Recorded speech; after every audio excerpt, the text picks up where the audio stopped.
Ko'pchilik yozyapti, bu urush tugadi yoki muzlatildi. O'zimmi Umurbek aka, bu urush qaysi holatda? Mana Hormuz haqida ham gap ketyapti. Eron Hormuzni ochadi dedi, keyin AQSh uni ustidan qo'yilgan blokni ochadi dedi. Shular haqida fikrlaringizni bilmoqchiman. O'zi aslini olganda, mana yuqorida aytdik, bir nechta savollar bo'yicha shoshmasdan xulosa chiqarishni. Ya'ni bu masalaga kelganda ham xuddi shu gapni aytish mumkin. Ya'ni birinchidan meni bu shaxsiy fikrim, urush tugagani yo'q. Uni muzlatishga harakat bor. Ya'ni biz bilamiz, xuddi shunaqa.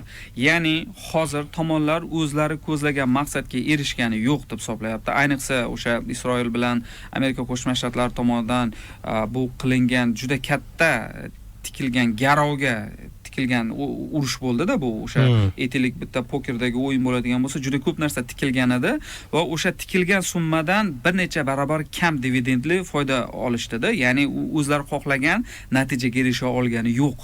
Va buni ertaga o'sha Amerikadagi oraliq saylovlarda natija sifatida ko'rsatishga jon-jahdi bilan Trump jamoasi harakat qilyapti, lekin o'xshamayapti. O'shaning uchun bunaqa vaziyatda muzlatish eng yaxshi variant.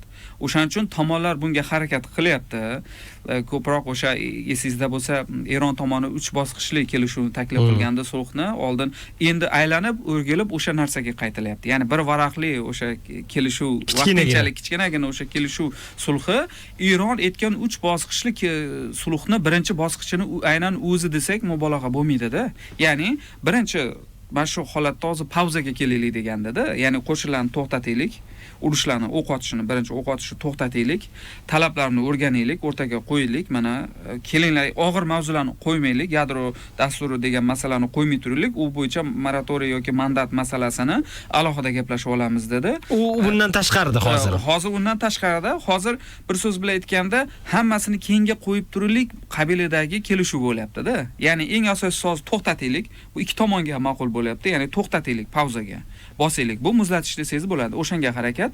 Lekin eng qizig'i, hozir Eronning so'nggi bergan bayonotida rasmiy Tehron aytayapti, agar qaytadigan bo'lsanglar, biz ham qaytamiz. Cho'chimaymiz deyapti. Ya'ni masalan, hozir biz aytdikki, informatsion axborot maydonida gibrid urushlar ketyapti. Qo'rqitish do'q-po'pisa hozir modada, trenddada. Aynan o'sha qo'rqitish do'q-po'pisadan rasmiy Tehron qo'rqmay qo'ydi. Endi bunday qarasangiz, yo'qotadigan narsasi qolmadi. Tramp aytganidek, ularning floti yo'q, ularning rahbarlari yo'q, ularning iqtisodiyoti infrastrukturasiga qaqshatgich zarba berildi. Elita va intelligensiya ketdi. Endi shunaqa deganingizdan keyin ular yo'qotadigan narsasi juda ko'p emas. Ya'ni urush yo hozir yo hech qachon degan prinsip bilan hujumga o'tgan.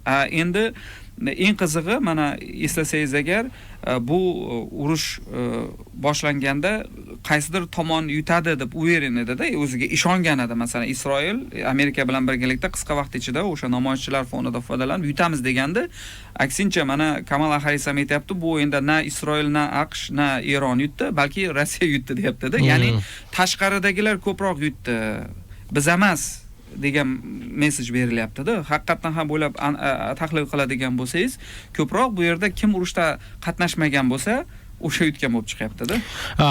Eronni Birlashgan Arab Amirliklariga ketma-ket zarbalar berishi, bu nima bilan bog'liq? Ya'ni boshqalarga to'xtayapti-da, amirlikka to'xtamayapti Eron. Endi bilasizmi, bu Yaqin Sharq juda og'ir masala. Masalan, hozir bu yerda Saudiya bilan Birlashgan Arab Amirliklarining o'rtasidagi siyosiy raqobat ham bor, o'sha liderlik uchun. Masalan, undan tashqari mana Eron siyosiy elitasi o'rtasida Abbos Aroqchi va Pezeshkian, Galibov o'rtalaridagi o'zaro ba'zi masalalarda o'sha islom inqilobi qo'riqchilari bilan harbiy harakatlar koordinatsiyasi muvofiqlashtirishda yo'l qo'yilayotgan xatolar deb aytilyapti. Endi Eron tomoni imkon qadar bu narsani bekitishga harakat qilyapti, lekin baribir yuzaga chiqib ketyapti. Ya'ni Aroqchini cheklatish degan masala yoki uni qaror qabul qilishda bular bilan kelishmagan holda ish olib borishiga chek qo'yish kerak degan mazmundagi gaplar tobora ko'proq chiqib ketyapti. Bu ikkita narsani bildiradi. Birinchisi, Eronning o'zida ham hozirgi kunda hamma narsa silliq kechmayapti. Ya'ni siyosiy elitasida ham o'zaro kelishish, muvofiqlashtirish bo'yicha qanaqadir muammolar paydo bo'layotganini ko'rishimiz mumkin bu bir.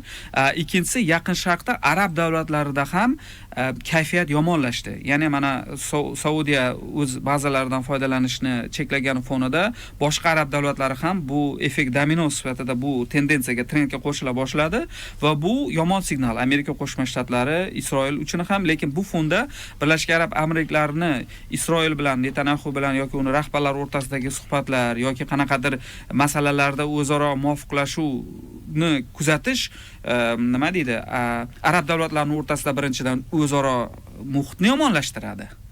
Ikkinchidan Ironni bu masalalarda, ya'ni tomonlar urushayotgan paytida zarba berib qolishi undan battar izdan chiqaradi-da, ya'ni suvni loyihalantiradi. Lekin men ko'proq aytgan bo'lardim, bu yerda Eron tomoni ham sulhni xohlayapti, bekitmayapti bu narsani, chunki mana esingizda bo'lsa, yadro dasturi bo'yicha umuman orqaga chekinish yo'q edi. Keyin 5 yil degan narsa paydo bo'ldi, 10 yil degan narsa paydo bo'ldi, 12 yil degan narsa, ya'ni cheklash, moratoriy haqida, yadro dasturini rivojlantirish, uranni boyitish masalasida moratoriy qo'yilgan edi.